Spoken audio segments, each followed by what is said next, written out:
శక్తి రూపకంగా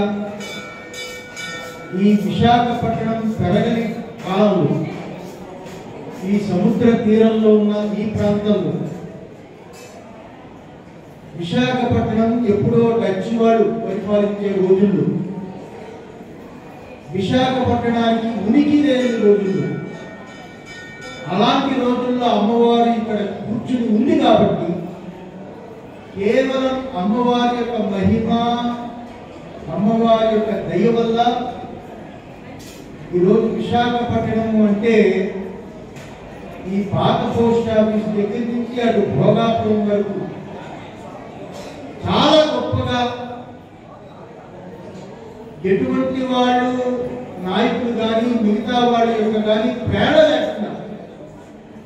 అనూహ్యంగా పెరిగిన ఏకైక జిల్లా ఏది అంటే విశాఖపట్నం. అది కేవలం అమ్మవారి కృపే.